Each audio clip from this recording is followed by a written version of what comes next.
ओम शांति। 11 जून 2025 के ईश्वरीय महावाक्य। पहले सुनते हैं मुरली के मुख्य पॉइंट्स। बाबा ने कहा, यह है नरक, दुख धाम, इससे बुद्धि का योग हटा दो। यहाँ अब कोई भी नया संबंध नहीं जोड़ना। अगर कोई संबंध जोड़ेंगे तो फिर उनको भुलाना पड़ेगा। तुम्हें ज्ञान का नेत्र मिला है तो ज्ञानवान बन सबको रास्ता दिखाओ। जो अच्छी रीति बाप की याद में रह सर्विस करेंगे, आगे चलकर उनको साक्षात्कार भी होते रहेंगे। आज बाबा ने एक राय देते हुए कहा कि अपने ताज व तख्त का फोटो अपने पॉकेट में रख दो। जितना देखेंगे उतना याद करेंगे, धीरे धीरे उसमें ही मोह लग जाएगा। स्वर्ग में जाने का पासपोर्ट उन्हीं बच्चों को मिलता है जो याद में रह अपने विकर्मों को विनाश कर कर्मातीत अवस्था को पाते हैं। लास्ट में बाबा ने कहा, तुम्हारा फर्ज है सबको रास्ता बताना। बाप जो डायरेक्शन देते हैं सो तो करना चाहिए, कैसे भी करके याद जरूर करो। इसमें बाबा कोई कृपा नहीं करेंगे। वर्षा तुमको लेना है तो याद भी तुमको करना है। और अब सुनते हैं महावाक्यों को विस्तार से। मुरली का सार। मीठे बच्चे, अभी तुम्हें बेहद की पवित्रता को धारण करना है। बेहद की पवित्रता अर्थात एक बाप के सिवाय और कोई याद ना आए।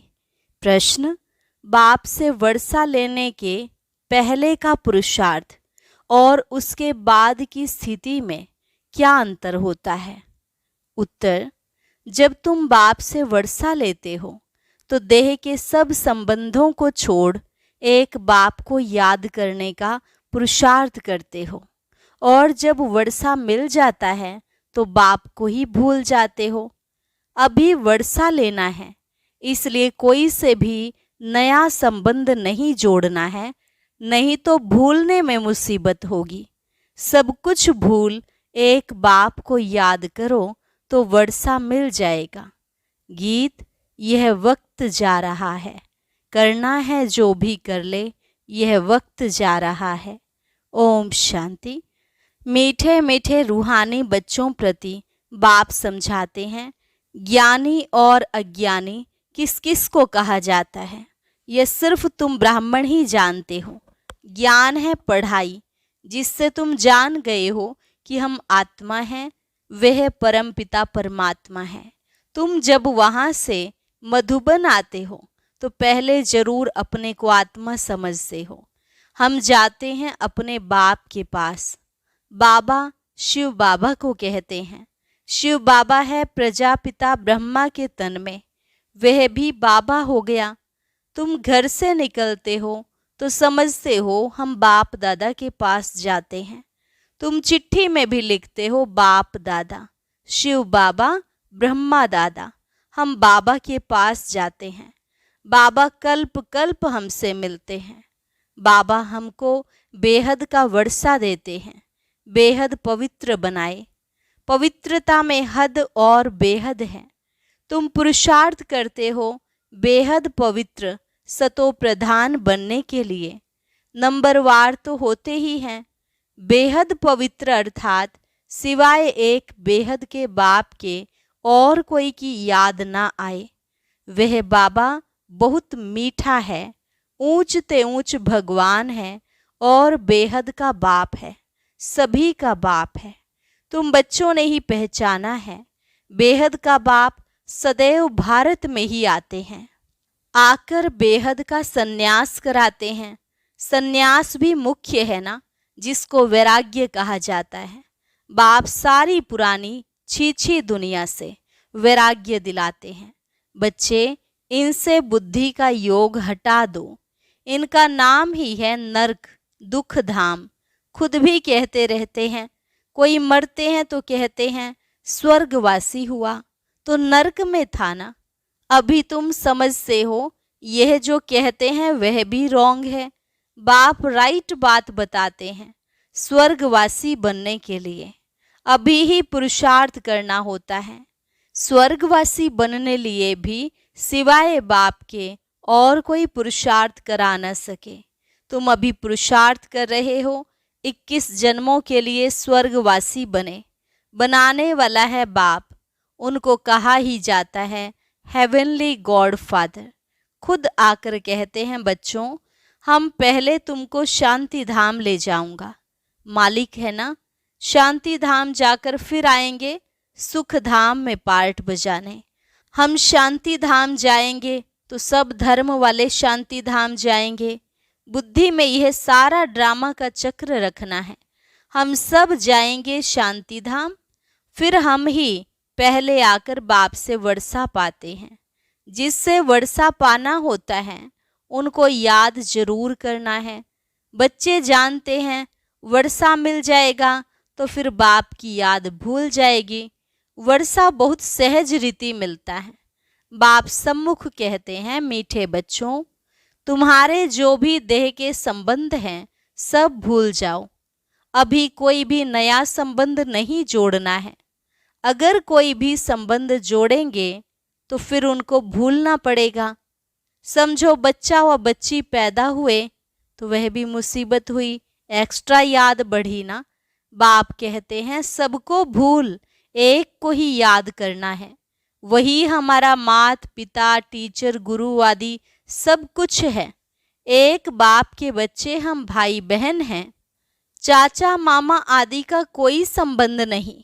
यह एक ही समय है जबकि भाई बहन का संबंध ही रहता है। ब्रह्मा के बच्चे शिव बाबा के बच्चे भी हैं तो पोतरे पोत्रियां भी हैं। यह तो पक्का बुद्धि में याद आता है ना। नंबरवार पुरुषार्थ अनुसार स्वदर्शन चक्रधारी तुम बच्चे चलते फिरते बनते हो। तुम बच्चे इस समय चैतन्य लाइट हाउस हो। तुम्हारी एक आंख में मुक्ति धाम, दूसरी आंख में जीवन मुक्ति धाम है। वह लाइट हाउस जड़ होते, तुम हो चैतन्य। तुम्हें ज्ञान का तीसरा नेत्र मिला है। तुम ज्ञानवान बन सबको रास्ता दिखाते हो। बाप भी तुम्हें पढ़ा रहे हैं। तुम जानते हो यह दुख धाम है। हम अभी संगम पर हैं, बाकी सारी दुनिया कलयुग में है। संगम पर बाप बच्चों के साथ बैठ बात करते हैं और बच्चे ही यहाँ आते हैं। कोई लिखते हैं बाबा फलाने को ले आवे, अच्छा है गुण उठाएगा, शायद तीर लग जाए। तो बाबा को भी रहम पड़ता है, हो सकता है कल्याण हो जाए। तुम बच्चे जानते हो यह है पुरुषोत्तम संगम युग। इस समय ही तुम पुरुषोत्तम बनते हो। कलयुग में सब हैं कनिष्ठ, जो उत्तम पुरुष लक्ष्मी नारायण को नमन करते हैं। सतयुग में कोई भी किसको नमन नहीं करते हैं। यहाँ की यह सब बातें वहाँ होती नहीं। यह भी बाप समझाते हैं। अच्छी रीति बाप की याद में रह सर्विस करेंगे तो आगे चल तुमको साक्षात्कार भी होते रहेंगे। तुम कोई की भी भक्ति आदि नहीं करते हो। तुमको बाप सिर्फ पढ़ाते हैं। घर बैठे आप ही साक्षात्कार आदि होते रहते हैं। बहुतों को ब्रह्मा का साक्षात्कार होता है। उनके साक्षात्कार के लिए कोई पुरुषार्थ नहीं करते। बेहद का बाप इन द्वारा साक्षात्कार कराते हैं। भक्ति मार्ग में जो जिसमें जैसी भावना रखते हैं उसका साक्षात्कार होता है। अभी तुम्हारी भावना सबसे ऊंचते ऊंच बाप में है तो बिगर मेहनत बाप साक्षात्कार कराते रहते हैं। शुरू में कितना ध्यान में जाते थे, आप ही आपस में बैठ ध्यान में चले जाते थे। कोई भक्ति थोड़े ही की। बच्चे कभी भक्ति करते हैं क्या? जैसे एक खेल हो गया था, चलो बैकुंठ चले, एक दो को देखते चले जाते थे। जो कुछ भी पास्ट हुआ वे फिर रिपीट करेंगे। तुम जानते हो हम ही इस धर्म के थे। सतयुग में पहले पहले यह धर्म है, इनमें बहुत सुख है। फिर धीरे धीरे कलाएं कम होती जाती हैं। जो सुख नए मकान में होता है वह पुराने में नहीं। थोड़े समय के बाद वह भबका कम हो जाता है। स्वर्ग और नरक में तो बहुत फर्क है ना। कहाँ स्वर्ग कहाँ यह नरक। तुम खुशी में रहते हो, यह भी जानते हो बाप की याद भी पक्की ठहरेगी। हम आत्मा हैं यही भूल जाते हैं तो फिर देह अभिमान में आ जाते हैं। यहाँ बैठे हो तो भी कोशिश करके अपने को आत्मा निश्चय करो, तो बाप की याद भी रहेगी। देह में आने से फिर देह के सब संबंध याद आएंगे। यह एक लॉ है। तुम गाते भी हो, मेरा तो एक दूसरा न कोई। बाबा हम बलिहार जाएंगे, वह अभी समय है, एक को ही याद करना है। आंखों से भल किसको भी देखो, घूमो फिरो, सिर्फ आत्मा को, बाप को याद करना है। शरीर निर्वाह अर्थ कर्म भी करना है, परंतु हाथों से काम करते दिल बाप की याद में रहे। आत्मा को अपने माशूक को ही याद करना है। कोई की किसी सखी से प्रीत हो जाती है तो फिर उनकी याद ठहर जाती है, फिर वह रग टूटने में बड़ी मुश्किलात होती है। पूछते हैं बाबा यह क्या है? अरे तुम नाम रूप में क्यों फंसे हो? एक तो तुम देह अभिमानी बनते हो, और दूसरा फिर तुम्हारा कोई पास्ट का हिसाब किताब है, वह धोखा देता है। बाप कहते हैं इन आँखों से जो कुछ देखते हो उनमें बुद्धि ना जाए। तुम्हारी बुद्धि में यह रहे कि हमको शिव बाबा पढ़ाते हैं। ऐसे बहुत बच्चे हैं जो यहाँ बैठे भी बाप को कभी याद नहीं करते। कई तो यहाँ बैठे भी याद में नहीं रह सकते हैं। तो अपने को देखना चाहिए, हमने कितना शिव बाबा को याद किया, नहीं तो चार्ट में रोला पड़ जाएगा। भगवान कहते हैं मीठे बच्चों मुझे याद करो, अपने पास नोट करो, जब चाहे याद में बैठ जाओ। खाना खाकर चक्र लगाए 10-15 मिनट आकर बैठ जाओ याद में, क्योंकि यहाँ कोई गोरख धंधा तो है नहीं। फिर भी जो काम काज छोड़कर आए हो वह कोई कोई की बुद्धि में आता रहता है। बड़ी जबरदस्त मंजिल है। तब बाबा कहते हैं अपनी जांच करो, यह तुम्हारा मोस्ट वैल्यूएबल टाइम है। भक्ति मार्ग में तुमने कितना टाइम वेस्ट किया है, दिन प्रतिदिन गिरते ही रहते हो। श्री कृष्ण का दीदार हुआ, बहुत खुशी हो जाती है, मिलता तो कुछ भी नहीं। बाप का वर्षा तो एक ही बार मिलता है। अब बाप कहते हैं मेरी याद में रहो तो तुम्हारे जन्म जन्मांतर के पाप मिट जाएं। स्वर्ग का पासपोर्ट उन्हीं बच्चों को मिलता है जो याद में रह अपने विकर्मों को विनाश कर कर्मातीत अवस्था को पाते हैं, नहीं तो बहुत सजा खानी पड़ती है। बाबा और भी राय देते हैं, अपने ताज व तख्त का फोटो अपने पॉकेट में रख दो तो याद रहेगी, इनसे हम यह बनते हैं। जितना देखेंगे उतना याद करेंगे, फिर उसमें ही मोह लग जाएगा, हम यह बन रहे हैं। नर से नारायण चित्र देखकर खुशी होगी, शिव बाबा याद आएगा। यह सब पुरुषार्थ की युक्तियां हैं। कोई से भी तुम पूछो सत्यनारायण की कथा सुनने से क्या होता है? हमारा बाबा हमको सत्यनारायण की कथा सुना रहे हैं। कैसे 84 जन्म लिए हैं वह भी हिसाब तो चाहिए ना। सब तो 84 जन्म नहीं लेंगे। दुनिया को तो कुछ भी पता नहीं है, ऐसे ही मुख से सिर्फ कह देते हैं। इसको कहा जाता है थियोरिटिकल। यह है तुम्हारा प्रैक्टिकल। अभी जो हो रहा है उनके लिए भक्ति मार्ग में पुस्तक आदि बनेंगे। तुम स्वदर्शन चक्रधारी बनकर विष्णुपुरी में आते हो, यह है नई बात। रावण राज्य, झूठ खंड, फिर सचखंड राम राज्य होगा। चित्रों में बड़ा क्लियर है। अभी इस पुरानी दुनिया का अंत है। 5000 वर्ष पहले भी विनाश हुआ था। साइंसदान जो भी हैं उन्हों को ख्याल में आता है कि हमको कोई प्रेरक है जो हम यह सब करते रहते हैं। समझते भी हैं हम यह करेंगे तो इनसे सब खत्म हो जाएंगे, परंतु परवश हैं, डर लगा हुआ है। समझते हैं घर बैठे एक बम छोड़ेंगे तो खत्म कर देंगे। एरोप्लेन, पेट्रोल आदि की भी दरकार नहीं रहेगी। विनाश तो जरूर होना ही है। नई दुनिया सतयुग था। क्राइस्ट से 3000 वर्ष पहले स्वर्ग था। फिर अब स्वर्ग की स्थापना हो रही है। आगे चल समझेंगे। तुम जानते हो स्थापना जरूर होनी है, इसमें तो पाई का भी संशय नहीं। यह ड्रामा चलता रहता है कल्प पहले मुआफिक। ड्रामा जरूर पुरुषार्थ कराएगा, ऐसे भी नहीं जो ड्रामा में होगा सो होगा। पूछते हैं पुरुषार्थ बड़ा या प्रारब्ध बड़ी? पुरुषार्थ बड़ा, क्योंकि पुरुषार्थ की ही प्रारब्ध बनेगी। पुरुषार्थ बिगर कभी कोई रह ना सके।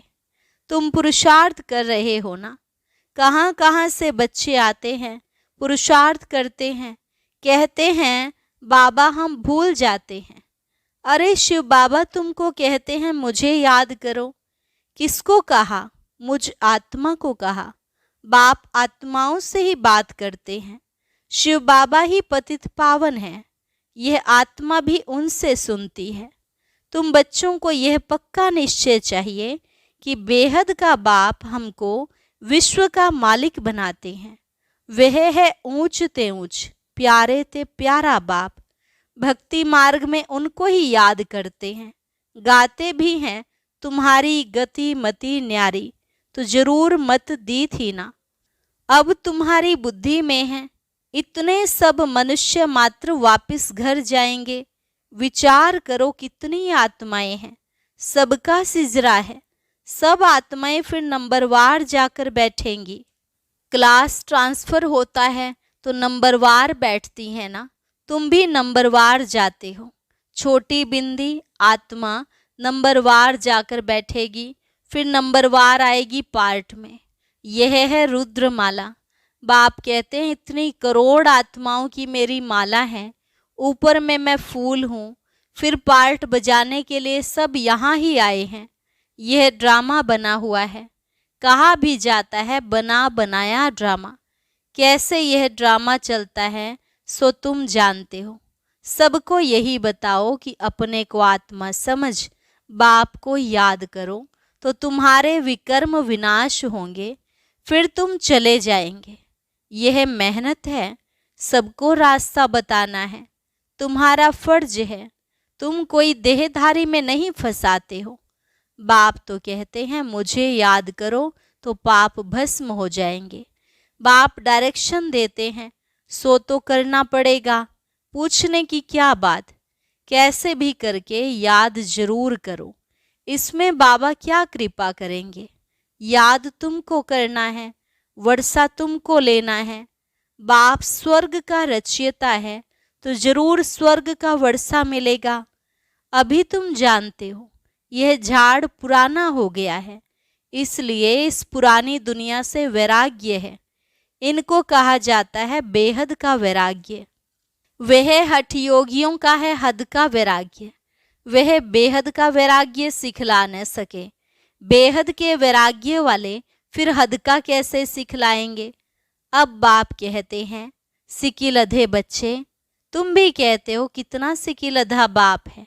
63 जन्म बाप को याद किया है, बस हमारा तो एक बाप, दूसरा ना कोई। अच्छा, मीठे मीठे सिकिलधे बच्चों प्रति मात पिता बाप दादा का याद प्यार और गुड मॉर्निंग। रूहानी बाप की रूहानी बच्चों को नमस्ते। रूहानी बच्चों की रूहानी बाप दादा को नमस्ते नमस्ते, गुड मॉर्निंग। शुक्रिया बाबा, शुक्रिया। धारणा के लिए मुख्य सार। पहली पॉइंट, स्वर्ग में जाने का पासपोर्ट लेने के लिए बाप की याद से अपने विकर्मों को विनाश कर कर्मातीत अवस्था बनानी है। सजाओं से बचने का पुरुषार्थ करना है। ज्ञानवान बन सबको रास्ता बताना है। चैतन्य लाइट हाउस बनना है। एक आंख में शांति धाम, दूसरी आंख में सुख धाम रहे। इस दुख धाम को भूल जाना है। वरदान, हर आत्मा को ऊंच उठाने की भावना से रिगार्ड देने वाले शुभ चिंतक भव। हर आत्मा को ऊंच उठाने की भावना से रिगार्ड देने वाले शुभ चिंतक भव। हर आत्मा के प्रति श्रेष्ठ भावना अर्थात ऊंच उठाने की व आगे बढ़ाने की भावना रखना अर्थात शुभ चिंतक बनना। अपनी शुभ वृत्ति से, शुभ चिंतक स्थिति से अन्य के अवगुण को भी परिवर्तन करना। किसी की भी कमजोरी व अवगुण को अपनी कमजोरी समझ वर्णन करने के बजाय व फैलाने के बजाय समाना और परिवर्तन करना, यह है रिगार्ड। बड़ी बात को छोटा बनाना, दिल शिकस्त को शक्तिवान बनाना, उनके संग के रंग में नहीं आना, सदा उन्हें भी उमंग उत्साह में लाना, यह है रिगार्ड। ऐसे रिगार्ड देने वाले ही शुभ चिंतक हैं। स्लोगन: त्याग का भाग्य समाप्त करने वाला पुराना स्वभाव संस्कार है, इसलिए इसका भी त्याग करो।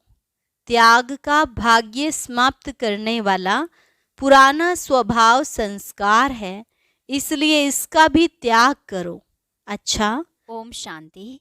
अब आज का अव्यक्त इशारा और ज्ञान मोती भी अवश्य सुने।